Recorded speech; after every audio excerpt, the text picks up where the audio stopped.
Welcome back to Split Decision.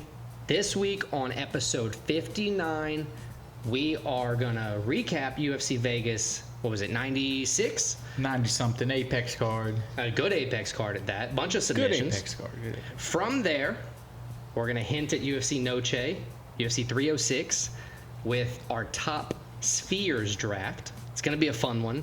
Bunch of balls, I have to imagine, of some way, shape, or form. Got a lot of balls on my list. Yeah, me too. I like balls. Moving on, we'll talk our predictions for Noche UFC. That is UFC 306. You have two title fights. Sean O'Malley versus Merab Dvalishvlili and Alexa Grasso versus Valentina Schevchenko, 3. And from there, we're going to talk NCAA football, some college football. What is it now, week 3? Week 3, college football. Week 2, NFL. Right, NFL week 2, the highs and lows of week 1. But yeah, let's jump directly into it, because from here on out, there are going to be some long ones. Let's go, boys.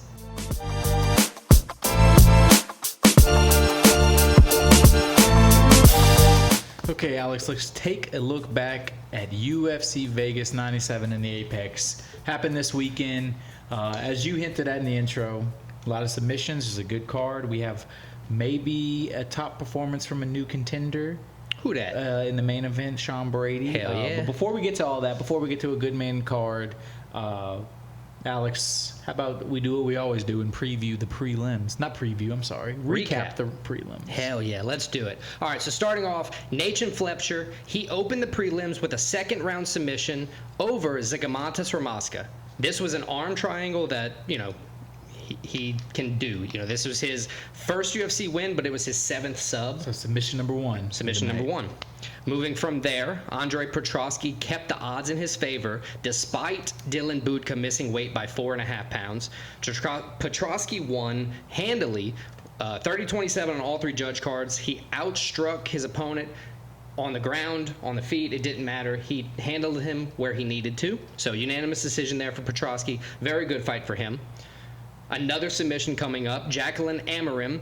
Submission number 2. Submitted Vanessa Demopoulos by armbar to earn her 3rd straight win, coupled with her 3rd straight finish after losing her UFC debut. So now she's 3-1 in the UFC. Great way to, come back from that first initial loss. Gabriel Santos got back in the win column after dropping his first 2 UFC fights. Santos took the decision. His UFC career. I agree. Santos took the decision by strikes, takedowns, and control time, doing everything needed. He got a 30-27 and 2 30-26s. So he really showed Yiza that he was not on the same playing field at all. Now, where in Andre Lima's debut, he won by DQ for a bite. 2 fights later, Lima is still winning, but he's now able to show off his skill set. He was able to beat Felipe Dos Santos, another unanimous decision, albeit closer. He outstruck Felipe Dos Santos. He added takedowns. He did sub attempts. He really did everything he needed to do to move to 10-0 in his career and get the the UFC dub on the scorecards. It was a very, very good one, and just leaps and bounds better than a lot of newcomers to the UFC. It's good. Isaac Dolgarian, he locked in his 3rd submission with the 3rd submission of the night. Third. And another arm triangle. This was over Brendan Marotte. It was deep into the 2nd round, and I have to say I was really hoping that Marotte would go to the 3rd because it was just a performance by Dolgarian, not letting his opponent do anything at all. He locked in 4 minutes, 19 seconds in the 2nd round, that arm triangle. And to round off the prelims, Chris Padilla scored a doctor stoppage over Rong Zhu. He hit him with a vicious elbow, and the eye immediately closed. It was a good fight going. Picked too. Yeah, it was. It was a good fight going into the 2nd round. Not very close, but it was a good fight. It was fun to watch. But that elbow immediately swole that eye shut, and for Rong Zhu, as soon as they called time, he went to the cage, and he was just so frustrated because he knew, I can't see out of it at all. They're going to stop the fight. But shout out to Chris Padilla with doctor stoppage TKO with no blood, I might add. 2-0 with 2. No blood makes it scarier, in my opinion. Yeah, especially when it's something like an eye, because those things have so much fluid. That's the protection, is the fluid. So shout out Chris Taco Padilla made taco meat of Rongzhu's 2-0, 2 finishes in the There UFC. you go. Let's go to the main card where a lot of things didn't go my way on the night. It's frustrating when it happens, but either way of them not going my way, it was still a good fight card. It was a good fight card. I wouldn't say it's a great fight card. I'd give it a B- fight card. Yeah. We still got answers to some questions. We'll talk about those questions later. But let's start with the first fight of the main card. Trevor Peek versus Yanal Ashmus, the Red Fox. What'd you think about that one? Now, we picked... Both of us picked Trevor Peek. Right. I think you even bet on Trevor Peek. I did. I shit the bed all around this week. there was two guys coming in, both the same amount of wins as losses in the UFC. Mm-hmm. But, man, the Israeli, the Red Fox, he stepped up to the plate. This was a good win for him. Yeah. He scored takedowns, not at will, but... He seemed like the more complete, more skilled fighter than Trevor Peek. Trevor Peek is so strong, and Trevor Peek was able to get out of a lot of takedowns, but it resulted in just more takedowns. Exactly. Ashmus scored 9 of 18. Ashmus looked like he had the better fundamentals, the better technique. Yeah, absolutely. Both very strong guys, but Ashmus also outstruck him on the feet, so just every angle of the fight. He outstruck him on the ground, took him down, outworked him, outplayed him. I'm holding back any war references right now. You should, because this has nothing to do with that. Israel, Yeah, but the Red Fox has nothing to do with that. He just took down an American, so that's a different fight. Anyway. Sign him up, him versus Bilal. Let's do it. Already? No, we're not going to talk that. Not even in different weight classes. So let's move on to the next fight. Matt Schnell versus Cody Durden. What'd you think about this one? Cody Durden got the upset. We didn't talk about this one didn't talk about this one. This one originally wasn't on the main card. Zegamontas. They did a little switcheroo here. Yeah, they do that sometimes. It happens. Cody Durden got the upset victory, though. Another sub. I mean, there's this fourth sub of the night, Fourth fourth of the and night. last sub, so it turned out not to be that many subs. But That's a lot of subs on one card. A 12-fight card, my math checks out. That's one sub every 3 fights. It's a lot of subs. It's a above average amount of subs. Listen, Jared from Subway would take that many subs. Telling you. Let's not bring up Jay. So far we've brought up Jared from Subway, a pedophile, and you're furthering war it. on Gaza. You're furthering that. Anyway, let's get into the fights. Cody Durden scored the upset, got the guillotine choke in the second round, seemingly retiring Matt Schnell. I mean, Matt Schnell left his gloves in the middle of the octagon, so... Yeah, unless he pulls a Tony Ferguson and was like, I'm just leaving my Psych. gloves. I'm keeping one. No, Matt Schnell, he's had a bad run of it. He's like 1-6 in his last 7. It's tough. I think it might be it's at least time for him to consider it. And if you're fighting and you're considering retiring, you should probably retire. Yeah. This isn't a sport you want to be half in, half out. No, absolutely. If your head's not in it at all, maybe take the day off or the year off. I don't know. 4 days notice for Durden. Impressive performance. They had a brawling round 1 and then, the quick sub in round 2. Who do you think could be next for Cody Durden, though? I mean, the options are open for him. Do you have a couple? I got a list. Everybody in the flyweight. No, I feel like you're setting me up right. That's what I was about to say. No, so I got maybe Steve Erceg coming off of 2 losses in a row. Kind of got stopping the hype train. Going to have to rebuild from here. He does have to rebuild, but he did lose to 2 of the best guys in the division. I didn't say they were. I mean, one of them was a bad loss, way worse than the first loss, but not to his loss. Not to his fault. He's just he got knocked out, sucked. Steve Erceg, maybe Manel Kopp, because I think the UFC's kind of tired of him, especially with him always having drama surrounding him, Muhammad Mokaev and all that kind of stuff. Or Alex Perez, another guy who. He's been at the top. He challenged and everything, but he's kind of been rocky as of late. Give me Manel Kopp. Kopp, we at least know, has the potential to put on a crazy fight, even if he doesn't always do it. I still believe Steve Erceg does have the potential to put on a crazy fight. I believe so, too. But you just don't have the proof yet. Sorry. But Kopp is more of like the showman, usually. Yeah. Unless you're fighting Mokaev, then it's just a hug fight. Anyway. That was a good fight by Cody Durden. I liked it. Let's go to the featherweight matchup next, the one we talked about, the one we both got right. Steve Garcia, first round knockout of Kyle Nelson. Yeah, It's always good when America beats Canada. I will say though, they did have one big illegal elbow to the back of the head, but it wasn't intentionally. He didn't intentionally elbow the dude in the back of the head. Kyle Nelson's moving while elbows are being thrown. That's kind of that's hard. It comes with the fighting territory. If you ask me, I'm not a fighter though, so I'm not trying to get elbowed anywhere. Me neither. But it was a good win for Garcia though. He's now 6-2 in the UFC. It's 5 straight wins, so he's really building momentum. Yep. I think he's knocking on the door of a ranked fight now. And Kyle Nelson had Garcia down on the ground early, had him in the hand fight, and then once Garcia exploded, it wasn't like the fight was over, but he was like, nah, I'm not getting taken down again. This thing's got to end. And he just started raining down elbows. In the mixture, Kyle Nelson caught one, but then he caught one to the chin. And elbow to the chin usually doesn't spell good news for you. Yeah, so all on the ground, so it was very close distance, very powerful, moving down shots. That, you don't protect yourself, you get hit by a bunch of those, it's going to hurt, you're going to get knocked out. So shout out to Steve Garcia winning that one. He doesn't have a call out. That's not the guy he is. I got 3. Give us your 3. Crazy, random possible options. Nate Landwehr, Sean Woodson, or Bryce Mitchell. I feel like Bryce Mitchell now gets thrown in anybody. Well, he hasn't fought in a while. So That's why he still got a name. He has a big name with a ranking. Yeah, I like Bryce Mitchell. Give him Bryce Mitchell. I think with 2 stylistic matchups. Yeah. Bryce Mitchell, we know what he does. He's a ground guy.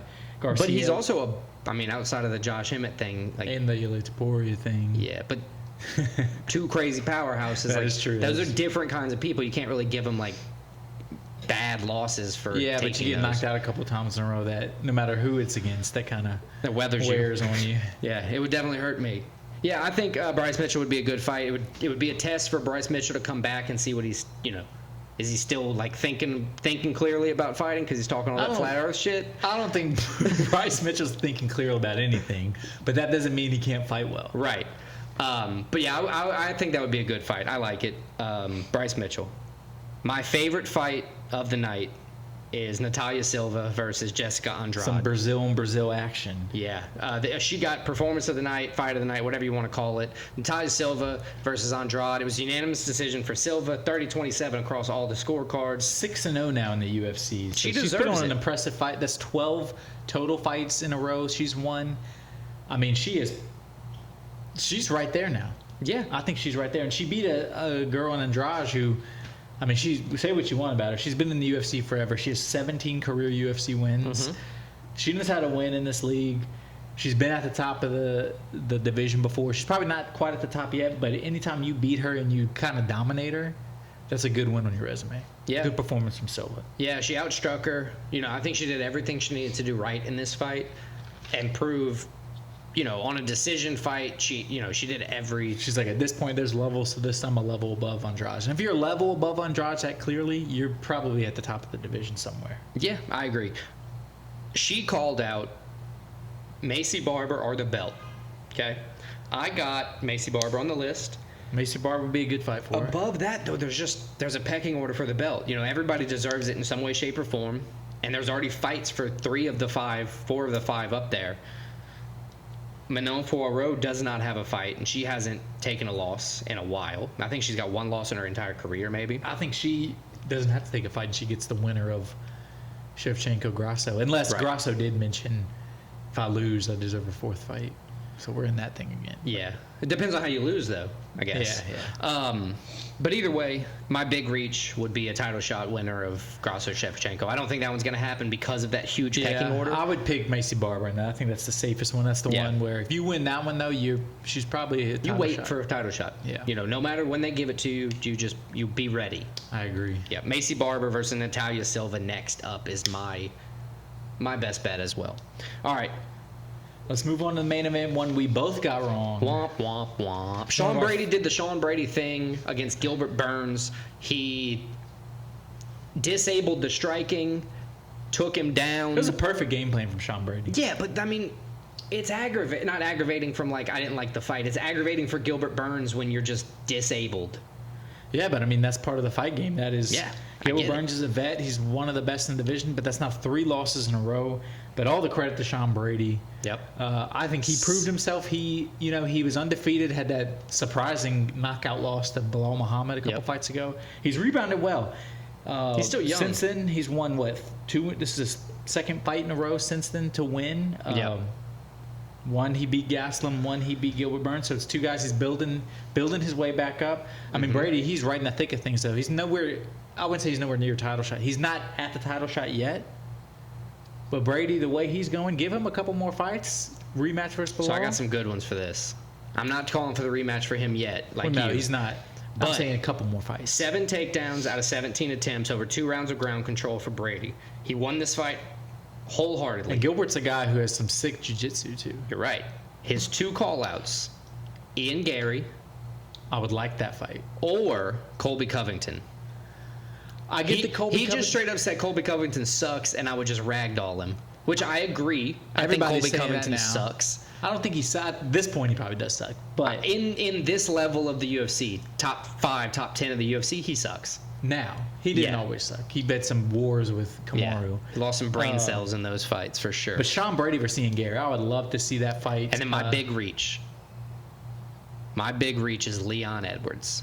I mean, I don't think that's that big of a reach. They're close in ranking. I just think Leon's the type of guy who he's sitting back and waiting for things to pan out so he can try to jump on a title shot sooner rather than I don't think face somebody beneath him in the rankings. He's got to fight another fight before he gets a title shot because I don't think I mean, don't Bilal- think you're wrong, but what I'm Bilal- saying is what he hopes. Bilal, like he wasn't even close. Bilal kinda Ragdolled exposed him. It was like Kamara Usman versus him, Leon Edwards too. Yeah. Until the 5th round. Well, it almost happened again, actually, in that 5th round. Either way, who do you think would be the next fight for Sean Brady? Covington, Gary, or Edwards? Who do you pick? Out of those, I like Ian Gary. I don't think Ian Gary would take that fight. I think Ian Gary's looking ahead. Ian Gary, this is the thing. Ian Gary said he would never fight somebody with a ranking beneath him. But because Sean Brady beat Gilbert Burns, Ian Gary is now beneath Sean Brady in the rankings. Well, then there you go. Come tomorrow or Tuesday, or this past Tuesday, yeah. Don't tell me to come. Hey. Sean Brady and Gary. I love it. I like it. Oh, I'm going to come.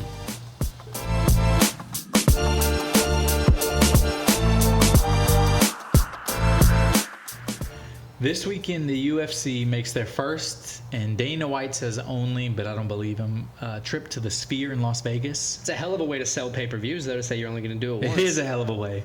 It's making me consider not bootlegging it this week. Not me. But in honor of that, in honor of the Sphere, the already iconic arena, our top 5 this week. Top 5 spheres. I love it. Creative. So I'm going to go out on a limb and say it can be spherical. It doesn't have to be a perfect circle. Oh, here we go. Here we go. I'm just throwing it out there. That doesn't mean one of my picks is that. Here we go. But I think I have the first pick. You do. And my first pick is actually my guest pick. You're just giving things away now, aren't you? This was a good pick. She gave me the pick. Oh, she gave you the... Okay. My beautiful fiancée, Clara. There you go. I told her the objective. How'd she top look 5 at you spheres. when you said that? She did have questions, but then she knows the Sphere arena. Once I explained the Sphere arena, she got the idea. Yeah. And she came back with a banger of a pick. So from my beautiful fiancée, Clara, number 1 sphere, Earth. That's It's a good where pick. we live. We couldn't be here without it. I mean, I might be able to. We may slowly be killing it. I'm not. I'm not either, and I don't believe that either. But So wait. Earth. Is this what you said they have to be spherical? Is because you believe the Earth is flat? No, I don't believe we're killing it. Oh, okay. Just wanted to make sure. You're a spherical Earther? Yes, I'm 100% a spherical Earth. Cool. That is a good pick. I like the Earth. I like the Earth too. I have no complaints about the Earth. I have a few complaints about the Earth. Volcanoes kind of suck. but hurricanes. Dodged a bullet this past Tornadoes. week. We dodged that hurricane bullet. But my number 1 pick from my beautiful Shout out fiancée, Homa. Clara, Earth. Earth. That's a good pick.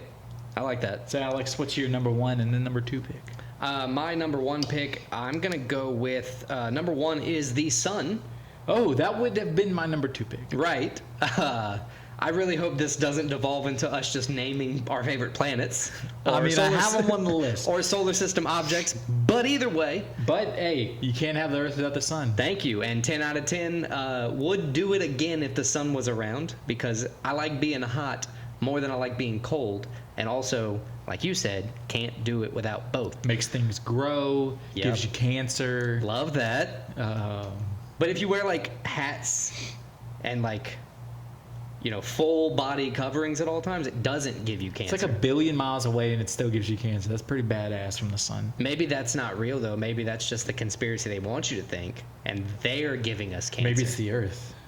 Fuck. Earth's sprouting conspiracy theories about the sun now. All right, the sun's my pick. That's a good first pick. I think it's a good pick, similar to why the Earth's a good pick. That's all I got to say. 10 out of 10, you know, boom.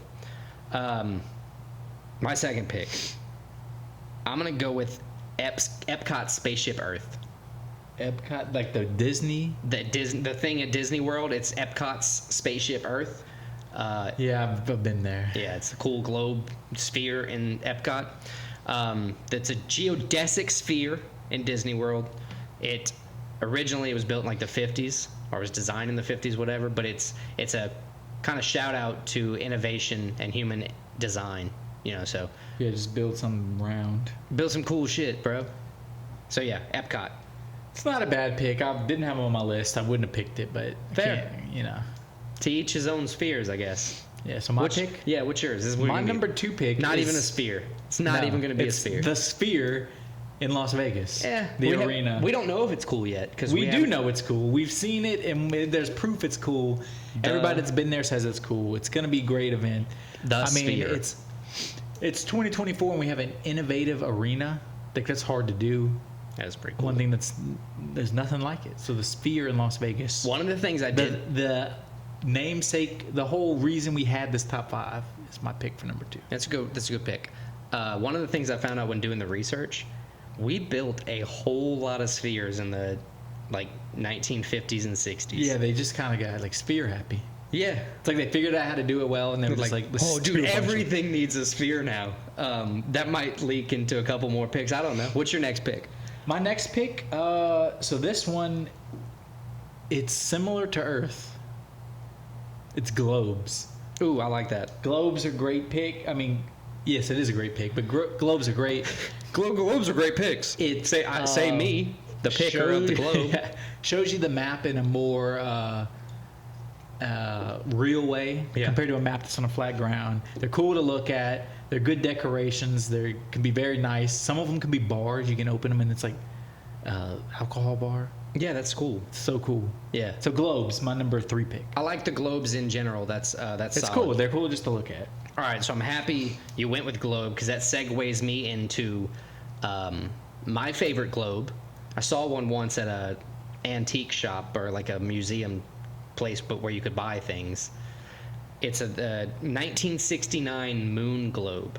So they were commissioned after the Apollo 11 mission, given to the moon astronauts. globe is your Listen, given to the astronauts following the mission, and it used footage from the Apollo 10 mission, photographs and footage, to build a literal globe of the moon, but had the life, you know, all the divots and everything where they belong. So it's an actual. I call bullshit.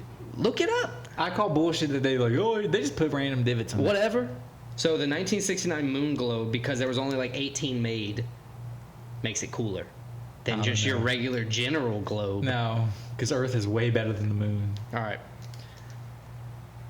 My fourth pick. This is about to shock the world here. Sports balls. I think you got to be more specific. Well, I had an idea. Balls are spherical, right?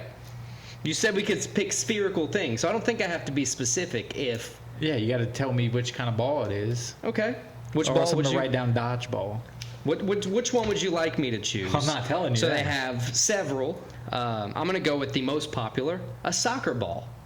That's not a bad pick. A soccer ball is probably the most widely used balls in all of sports because of how many different professional leagues there are in other countries, world teams, etc. And I also know you really like soccer, so I'm not going to give you that when you're making me be specific. So, Okay, it's fair enough. soccer ball is my pick, sir. Fair enough. What is your fourth and fifth pick? My fourth pick is something that's spherical that here we allows go. you to see everything that we're mentioning. My fourth pick is eyes. You remember? You remember the Che thing where it was like the dog's tummy is spherical? Yeah, I do. But eyes, your eyeballs, they allow you to see all these things we mentioned. You can It's on the list. take them in. You can appreciate them. Yep. Mostly because of your eyes. I mean, without your eyes, it's what is life? If you couldn't see, I feel bad for blind people. Man. All right. I don't. But yeah, eyes my number 4 pick. So now my fifth That pick. is a good pick, I gotta say. I like having eyes. I love eyes. 10 out of 10 would hate doing life without eyes. My fourth pick, this is where I get a little spherical, if you say. Again, eyeballs are 100% a sphere. They're circular, though. Okay, but they're three-dimensional, which would make them a sphere. Yes, I'm just saying it doesn't have to be a perfect circle sphere. Well, there's very few perfect circle spheres. Anyway, what's your fifth pick? My fifth pick is going to be the building block of everything. The atom? The atom Oh, is my damn. fifth pick. I mean, more is there to say? Atoms. They build everything. If you go down to a molecular level, what is anything? It's just a bunch of atoms. It's crazy. Bruh, I saw something A bunch of atoms that don't even touch each other. blew my mind the other day. It said like people and like objects are just atoms that have convinced us that you can't go through them. It's Yeah, like, I know. oh, don't say that I to know. me. It makes my head hurt. Yeah, because I'm already stupid. Don't try to make me smart. It's gonna kill me. But yeah, my fifth pick, the building block of everything, atoms. I like that. That is a good pick. I'm gonna go with another sphere, similar to your eye pick. There's the eye in Dallas. It's a sphere sculpture of an eye. The whole purpose of why it was made is because the guy who made it, he said, I want something that everybody recognizes what it is. So he built a 30-foot wide eyeball, painted it to look exactly like his eyeball. I think there could have been other things. No, he was like, listen, this is the only reason. You can find it online. This is the only reason I want it, so people know what it is. There you go. You look at it, and you can tell it's an eyeball. So what is a painting? It's a sculpture. It's 30 feet wide. It's a spherical eye. It's an entire eyeball in Dallas, Texas. So an eye. You can go see it. It's sitting in a yard. It's I believe you. I just Yeah. can't believe the that eye. bad of a pick. The eye in Dallas. There you go. That's the fifth pick. A lot of eyes and spheres in this draft, there, buddy. Okay, Alex, that's a weird pick. But let's recap. All right, let's do it. My number 1 pick from my beautiful fiance, Clara. Shout out, Earth. Clara. My number 2 pick, the Sphere Arena in Las Vegas. My number 3 pick, globes. You should have to pick your favorite globe. The one of Earth. There's like a million of those. The one of Earth. Earth's globe. My number 4 pick, Earth's globe. eyeballs. The number sun's globe. My number 5 pick, atoms. I like those picks. Those are good. I have the sun, Epcot's sphere, a 1969 moon globe, because that's very specific and rare, soccer balls, and the eye in Dallas. There you go. Top 5 spheres.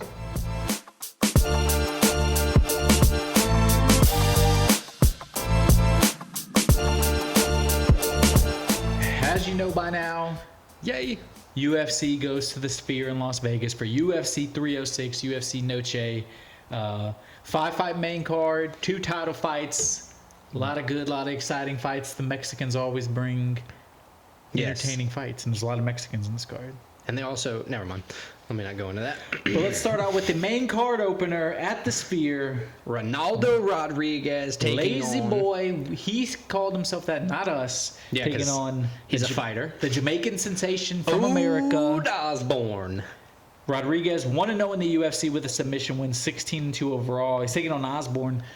Quite a bit more UFC experience. He's Yep. 4-5 in the UFC. 2 KO wins, 2 KO You'll get there. 2 KO wins. There you go. 2 sub wins. Appreciate it. 3 sub losses. Okay. Osborne is coming off of a loss, 2 straight losses, and lost 3 out of 4, while Rodriguez has a 6-fight winning streak and is ascending. Okay, but stop. Round of applause for getting through that. Thank you. Thank you. All right. Yeah, I agree with everything you just said because it's all literal facts. Rodriguez has also finished 12 out of 16 of his career wins, which to me spouts a finisher. That's really all I can say about that. Ode Osborne is 1-3 against Orthodox fighters, which was kind of a weird stat to me because Orthodox is the thing you're going to be fighting most often. Yeah. You know, so if you're only 1-3 against Orthodox fighter as a southpaw, which is the looks that they never get, are you just facing tough fights, or are you getting beat, by right-handed dudes more often than left? You getting beat off by right-handed dudes, man? I don't know. I pick Ronaldo Rodriguez for a couple reasons. 1-3 for Ode Osborne against Orthodox fighters.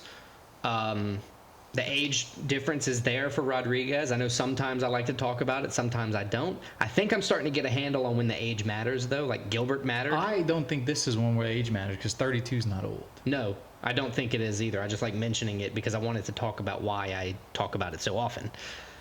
But anyway, I do think Ronaldo Rodriguez is going to get a finish in this fight. I agree with you. I think Rodriguez wins. I think it's a guy whose career is on the decline, no offense to Osborne. Yeah. And then Ronaldo Rodriguez, 16-2, as we said, 6-fight winning streak, 1-0 in the UFC. He's on the ascend. I think he comes in. I think he gets a finish.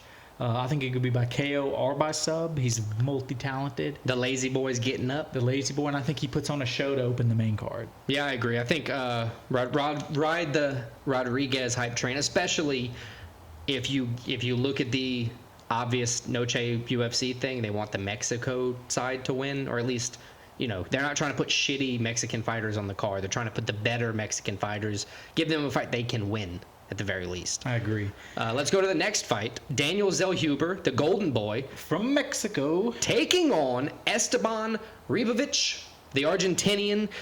Now, El Gringo. to talk about Ribovic, Two young guys, 25 and 28. Ribovic is the guy who had the 30-second KO over Terrence McKinney most recently. Yes. That was like highlight reel. That's like the thing, he had Terrence McKinney's arms unable to move. He was so knocked out. It was crazy. 2-fight winning streak after he lost his first UFC fight for Esteban as well. Yep. Zellhuber also lost his UFC debut to Trey Ogden. But outside of that, he's been completely perfect. Yeah, 3 straight wins since then. And only had one decision, which is crazy. Both guys, Zellhuber 15-1 in his career, 3-1 in the UFC. Ribovic 13-1, Yep. 2-1 in the UFC. So similar records. Both guys that are used to winning. Yep. I mean, Now, they win over 90% of the time. I looked at my stat sheet, my personal stat sheet that I keep for all the fights that we look at. I picked Daniel Zellhuber to lose like twice since we've talked about it. And He's won both of them. Right, he's won both of them. I think this time I'm going to flip the script. I think I'm going to go with Daniel Zellhuber here.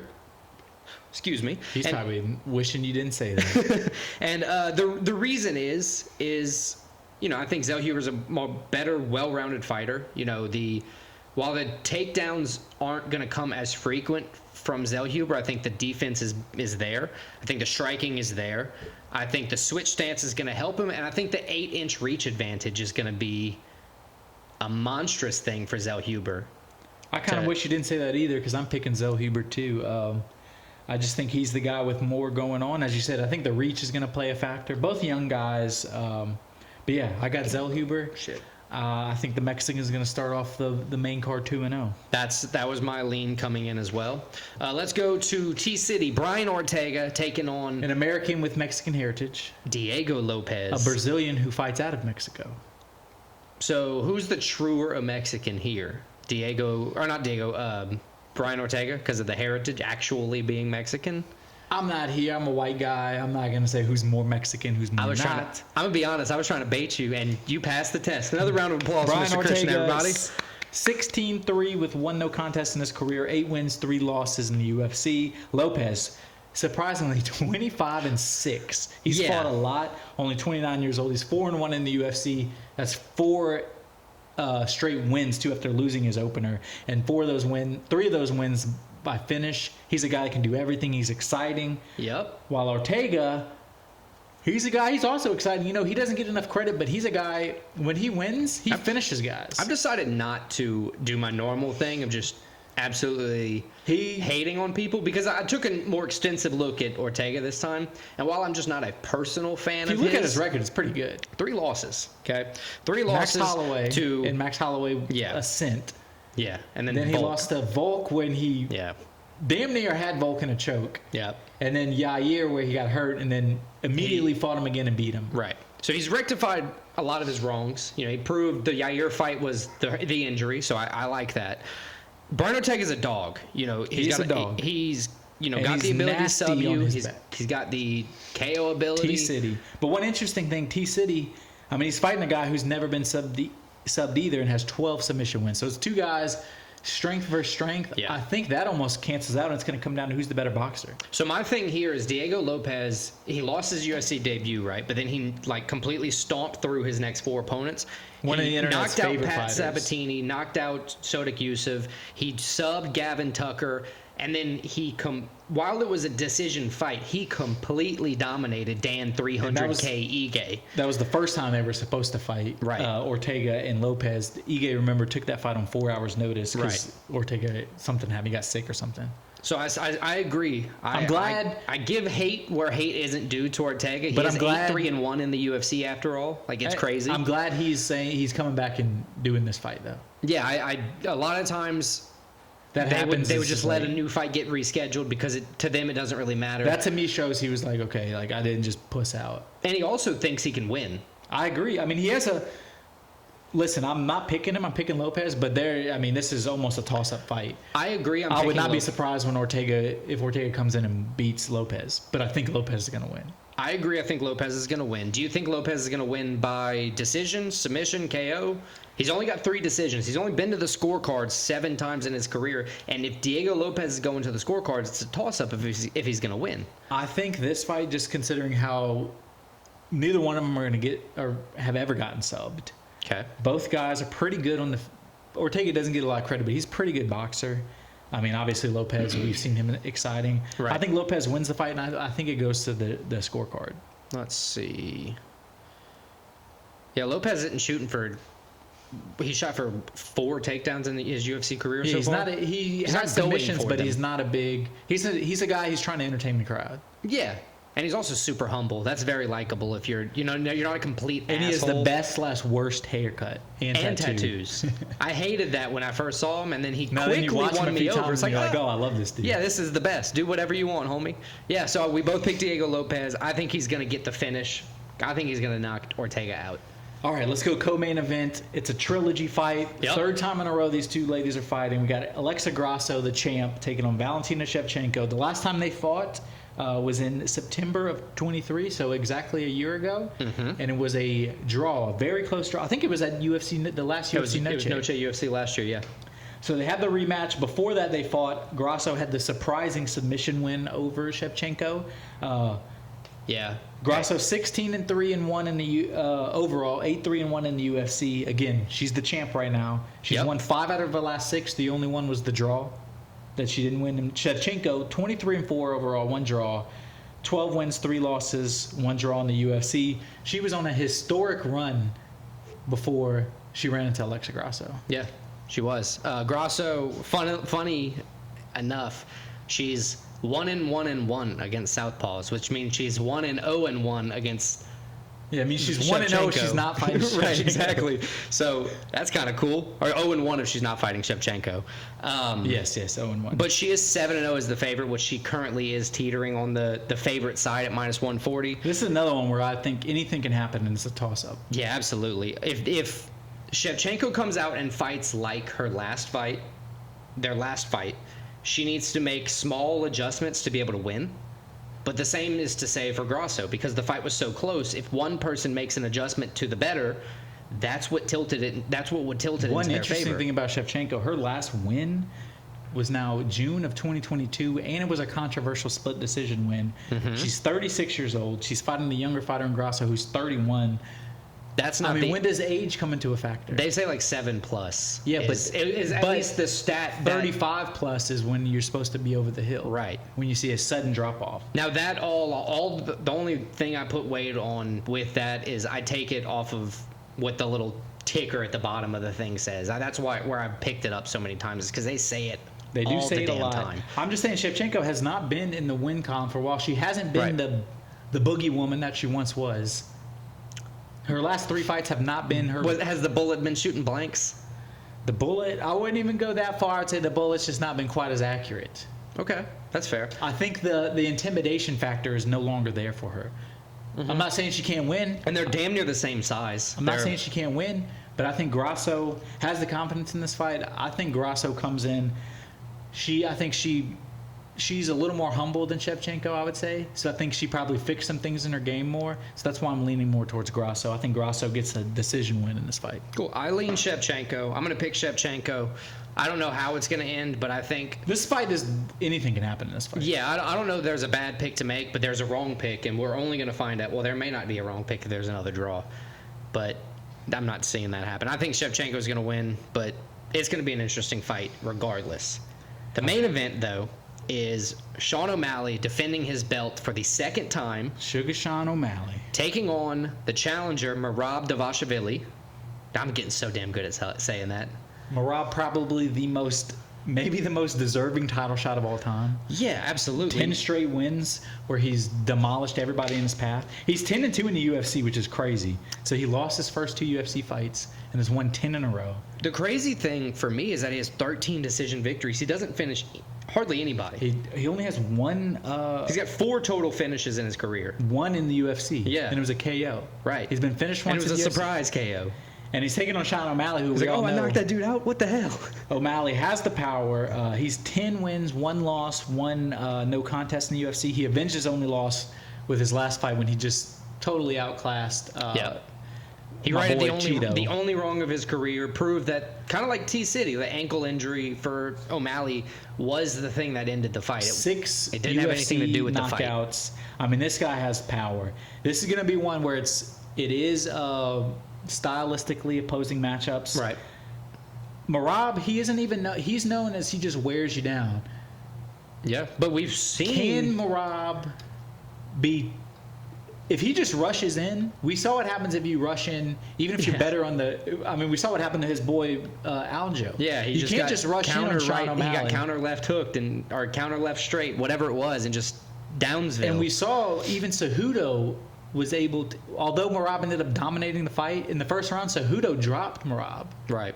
Merab, if he leaves himself open to that kind of shot against Sean O'Malley, it's donezo. He's sleeping. I rewatched the Peter Yan fight, Merab Peter Yan. He just 11 of 49 takedowns? Yeah, that is absolute torture. He just killed Peter Yan's will.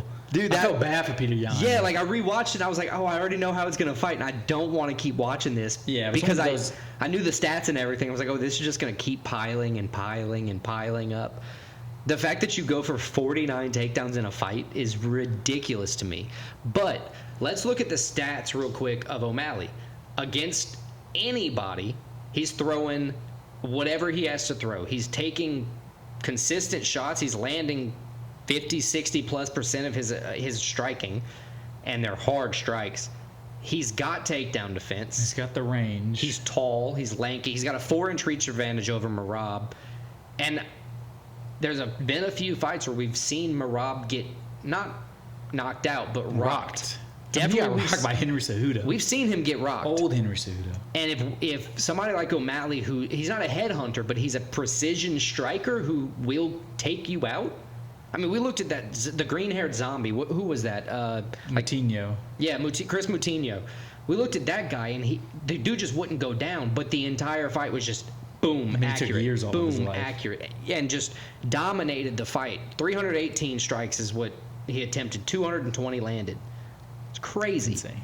It's hard for me to say that Merab's going to walk in here and wear O'Malley out because he doesn't have finishing ability to top-ranked people because he would have shown it by now, if you ask me. Yeah, I think Merab, his game plan, I mean, we know both of the guys' game plans. O'Malley's going to be to knock him out. Merab's going to be to wear him down. Right.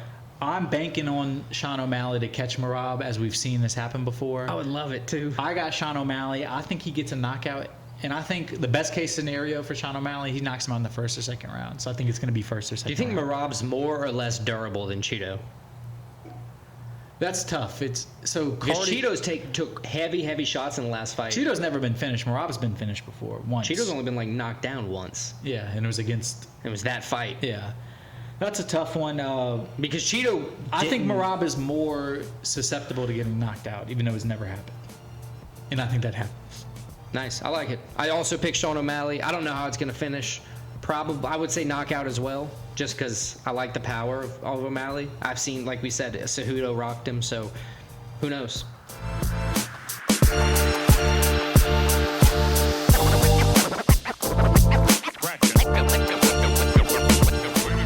All right, so we're going to start off Steaks and Takes this week with a recap of our Week 3, which is a culmination of UFC Vegas 97.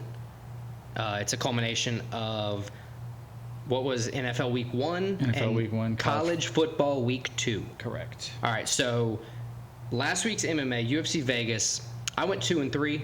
You went 3-2. I got Gilbert Burns wrong. I got Steve Garcia right. I got Natalia Silva right.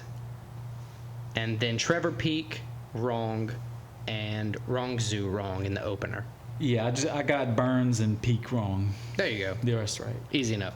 College football and NFL, I went 8-2. You went 8-2 as well. We got all the same ones right. It was nice. We had fun. It was cool. Iowa State upset Iowa, which was crazy. It was a great game. Back and forth the whole way through. Good game. So shout out to Iowa State for that. And the Rams almost pulled it off. Rams almost pulled it off for you, and the Packers almost pulled it off for me. They just need to get down the field and not have Jordan Love tear his meniscus. Yeah. Whoops. But look, you're going 2-minute drill. You got to go as fast as you can. Shit happens sometimes. It is what it is. It's football. Football, and that's week 1 on turf in a so soccer 11-4 stadium. overall for me. Yeah. And I went 10-5 for the stakes for last week. It wasn't crazy good for me. 2 bad weeks in a row after a good start, so that sucks. But, we'll get back out there. I lost on Trevor Peek, as you know. I lost on Iowa, as you know, and the Packers. But I'll bet on Steve Garcia and the Saints. I went 2-3. I went down 3.88 units. Brings me to 8-7, -6 units. Oh, I went 3-2. I got Padilla right, Garcia right, and Saints -4 right. Covering their spread, yeah. I got Colorado +7.5 wrong. I get it. And Iowa -2.5 wrong. Yeah, you went up almost half a unit. Yeah, I'll tell you, as long as I didn't go down. Yeah. Brings you also to 8-7, but you're only -2.5 units. I'll take it. So we both have some ground to make up this week and this season, but it's a long season. It's at the beginning. We got time. A bunch of teams are figuring out their hitches, ironing out the errors in their game plan, and so are we, buddy. Let's jump in. We have Noche UFC this week.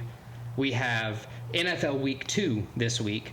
And we have college football Week 3 this week. We have 5 picks from each. Let's break down everything. Let's just run through the UFC picks. Yeah, so my UFC picks: O'Malley, Grasso, Lopez, Zellhuber, and Rodriguez. I got O'Malley, but I have Schevchenko. I have Lopez, Zellhuber, and Rodriguez. So the only difference there is the co-main title fight, the women's. So we picked the same football ones. 5, as you said, NC Dubs. 5 NFL. Yep. So let's start. I'll start NCAA football. We got 2 ranked versus ranked matchups. First one, actually tomorrow night, Friday night. So probably when you listen to us tonight. 20th ranked Arizona Wildcats go to number 14 Kansas State. Boom, boom. This is a Big 12. Both teams Big 12 teams. Yep. But because they scheduled this in realignment, does not count towards the Big 12 standings. Call this the Big 12, but not Big 12 Bowl. Arizona comes in 7-point underdogs. Both teams 2-0. I think this is a very, very close matchup. I think the 7 is a little rough for the point spread. I got Kansas State winning the fight, winning the football game, but I think it's going to be a very, very close football game. This was a weird one. Arizona was losing at half to Northern Arizona last week. Kansas State almost lost to Tulane. Tulane's good, though. Tulane is good, but I got to say Avery Johnson for Kansas State performed well in both of his 2 beginning of the season outings, first 2 weeks. This is both teams' toughest competition so far this season. By far. So it's going to be like the first time we really get to see these teams play. We'll Arizona find out had a little miscues. bit about these guys. Right. Arizona had miscues in week 1 and 2. So did Kansas State. I think it's going to be a big thing here. I picked Kansas State. I agree with you though that -7 line is weird because they haven't played against a team like this to show that they have a -7 type of team. Yeah, so that is strange. But let's move on to the next ranked versus ranked matchup. Surprisingly ranked number 24 Boston College Eagles, 2-0, taking on the also surprisingly they're ranked this high, number 6 Missouri Tigers, also 2-0. Missouri. Yeah. No respect for Boston College here. They're the host. They're 16-point favorites over the 24th ranked Eagles. Missouri has not allowed a point this season. They've only played Murray State and Buffalo. But regardless, pitching not 2 shutouts is pretty cool. Yeah, no matter who you're playing. Pretty good start. Speaking Boston of College that, though, has a good win, though. They beat Florida State, Yeah. and then they also shut out the Cans last week. Yep. The quarterback from Mizzou, Thomas Castellanos, he has 6 touchdowns. Oh, wait, is that the quarterback? Yeah, that's the quarterback for Boston College. I'm sorry. He's got 6 touchdowns through the air and a rushing touchdown so far this season, and that is against FSU, who was expected to be good. Who's now 0-2. Who's now 0-2. Has a chance to go 0-3. Which is crazy. So that's cool. He's commanding his presence. He's commanding, his stock be known at the very least early on in the season. I think that shows some things for, Missouri. Missouri's got a crazy offense. 89-0 against their and a crazy opponents. defense. They're very. Yeah. This is a sleeper team. Although they're number 6, not a lot of people are talking about Missouri. Right. I think Missouri rolls in this. I don't know if it's by 16, but I got the Tigers at home. They started off ranked 11th. Yeah. And they moved up to 6th. I think it's got to be with that offense and the defense not allowing a point with a high passing offense. And there's been some teams ahead of them losing, but yeah, exactly. But I picked Missouri. I think you picked Missouri as well. Yes. The margin is going to be weird. Again, I don't think either one knows exactly what's happening right now. Vegas, I mean. But they know these over-unders because I got smoked on a couple of them. Yeah, they're very good at the on my private betting. Anyway. Let's move on next one. We get the number 4 Alabama Crimson Tide taking a rare trip to Big Ten country, going to Camp Randall Stadium, Wisconsin. Alabama, 16.5-point favorites on the road, -800 money line favorites. Alabama, week 1, 63-0 over Western Kentucky. Week 2, did not look great against South Florida until about the 4th quarter. Then they scored about 28 unanswered points. 28, yep. So what does that mean? We don't know. I think it was just them sleepwalking a little bit. I think it means Jaden Milroe has some issues. He's not a perfect quarterback, but he figures out ways to get it done. But he's taking on a Wisconsin team who 28-14 over a Western Michigan team who's not great. Super heavy run team though. 27-13 over South Dakota, who's again lower division. They're a good team, but lower division. I think Wisconsin, if their game plan is to try to run it down Alabama's throat, they're going to have a problem against Alabama's defense. I don't think they have the personnel to do that. No, not at all. You playing footsies with me there, buddy? I am playing footsies a little Nice. bit. I think Alabama comes in. I think they roll. I think they cover the 16.5. I think it's a good win for Alabama. Honestly, I'm honestly just happy that Alabama's not minus 10,000 because I can include that in my parlay and feel happy that they're not the team to upset that. Yeah. I do pick Alabama winning. I think it's a good play for the minus 16.5. I could see that covering, but Milroe's got to be better if they're going to cover that. 28 unanswered is fine, but the other team was scoring points last week. Oh, they scored 16. They scored in the 4th quarter though. It wasn't to say that Alabama played a game where they needed to score 28 in the 4th. They kind of did need to do that to assert their dominance over a worse team. Yeah. Anyway. But let's move on next one. Your favorite team. College Game Day is going to it. Number 16 LSU going to South Carolina. LSU hasn't looked great this year. The loss against USC, which they blew, they should have won. They didn't play Nichols, where their offense looked good, but the defense let up some big plays. But I'm going to attribute that to them they're playing Nichols. They weren't up for the game. I mean, Nussmeier threw 6 touchdowns. And they're taking on to Lacey. Yeah. That's pretty good. And they're taking on South Carolina, who, after a week 1 where they almost lost at home to Old Dominion. Yeah, that's crazy. Then right? they go to Kentucky favorites, and they just dominate Kentucky, 31-6. So South Carolina's kind of a mystery team. LSU on the road is 7-point favorites, minus 280 money line. Yep. I think LSU has the talent in this. The question is, how are they going to come and play? I like that. My other question is, obviously the Gamecocks are 2-0. They got life under the quarterback Sellers. who wears goggle glasses, by the way. Go watch him. Nice. Good for him. Go out there. You do it, kid. I can't talk shit. I'm not. Just funny. I'm not even capable. You just don't see it. Yeah, 2-0 for the Gamecocks. Honestly, Sellers has life in the offense. Do they have more life than LSU? Because Nussmeier, at least in week 1, was kind of like meh. Not really. He was fine. The first half of the game, the whole offense was kind of meh. I don't agree with that. And then they statement. rebounded well since. I think they put up yards. They just could score more points. I think LSU's going to win.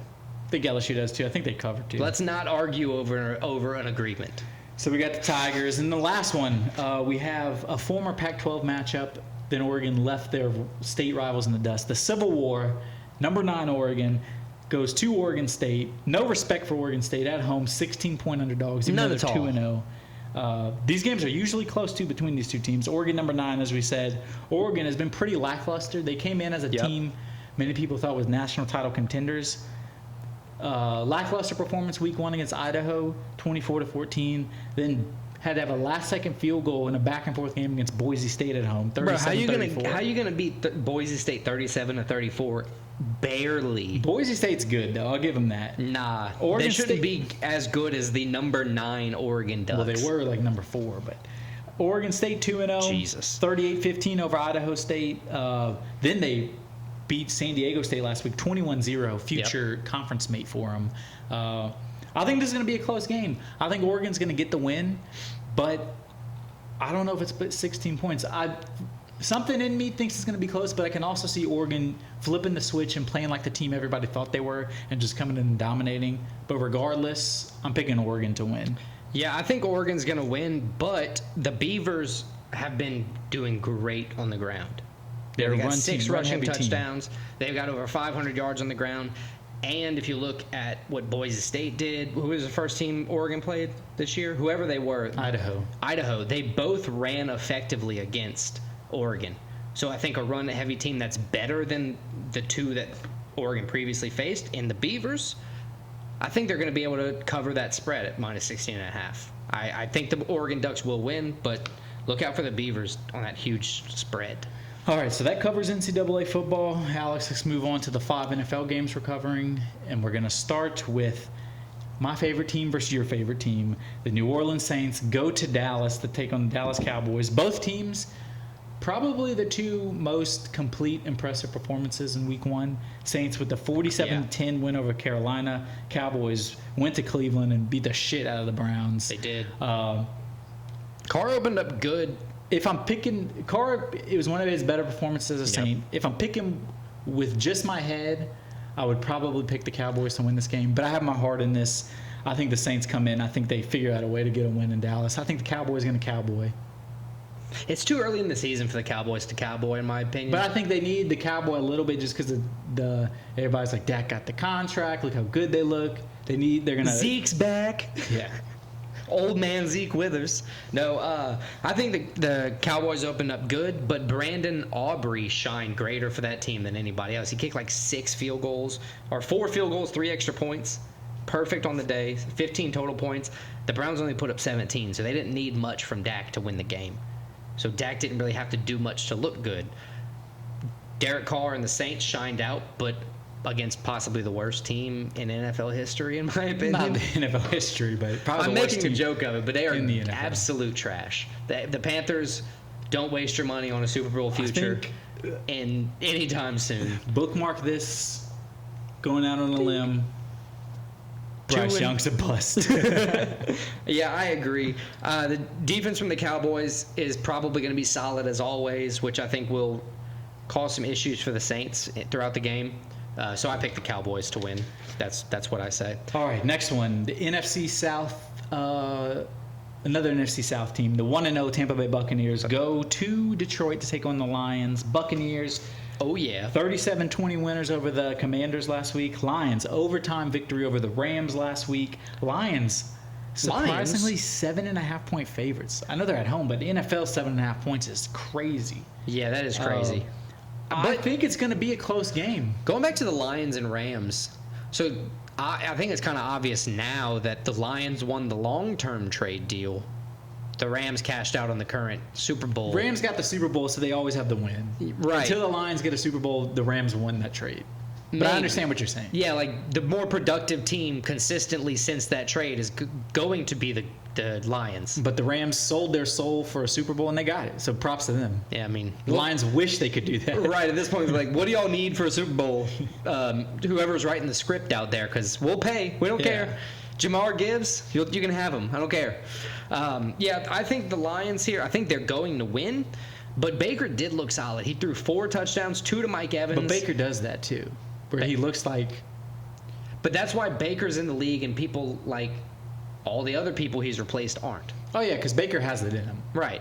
And he's a solid NFL starter. Right. He's, that Browns quarterback that didn't work out there, but he might work out somewhere. The He's not Browns gonna kind be of out did him the league. dirty too. He took him when they're only playoff win in like 20 years. I was gonna say immediately took him to the playoffs, and they they're were just like, nah, peace, homie, we don't need you no more. we're gonna get. Never mind. Yeah, let's not riddle this episode with controversy, please. But yeah, I got Lions winning. Probably not by 7.5, but I got Lions winning. I agree. Lions are going to win. Let's go to the least interesting game, 49ers at Vikings. I didn't know which one you were going with. But yeah, 49ers, I mean, think arguably. probably they're one of the best teams in the league. Yeah, I think. Top 4. Everybody has them as a Super Bowl. Yeah. I mean, they're with Brock Purdy Contender not favorite. having to make any money, they can pay everybody else and be great until they have to pay And him. they're taking on a team that has, no offense, Sam Darnold as their starting quarterback. Sam looked good. Listen, Sam Darnold at one point in the week last week was the leading passer in the NFL. So you put respect on that man's name. He's currently in the MVP hunt for the league. I don't hate Sam Darnold, but he's a backup quarterback. He's playing because he was only able to utilize Justin Jefferson for like 70 yards. you got him a touchdown, though. Yeah, I get it. Sam Darnold did play well. But I think the 49ers played fantastic without Christian McCaffrey. I think they're probably the most complete team in the NFL. Absolutely. And I think the 49ers go in the But Minnesota. Rodgers was rusty. A year off playing in your first live game. You could throw a bunch of passes in practice. It's different. Worrying about getting your shit kicked in because of a sack and tearing it again has got to set in a little bit. I agree, but I still have the Niners rolling. Absolutely. I picked the Niners to win. Let's go to the 1-0 rookie Bears at the C.J. Stroud Texans. I'm kind of upset the Bears won just because I'm not a Caleb Williams fan, and I was happy to see him struggle. You knew they were like I'm a 0-14-1 as rookie starters. They're like the number 1 pick, yeah. Number 1 pick, yeah, and he's the first one to have done it. Even though he played like shit. Yeah. What is it? Special teams and field goals. Cairo Santos just won it. I'm a certified Caleb Williams hater. Certified lover boy. But he's taking it. And the Texans, I mean, last year they were the surprise team in the NFL. They came week 1, got a close but solid win in Indianapolis. It wasn't that win wasn't anything to do with Indianapolis like doing surprisingly well. They just weren't supposed to have put up a 60-yard like.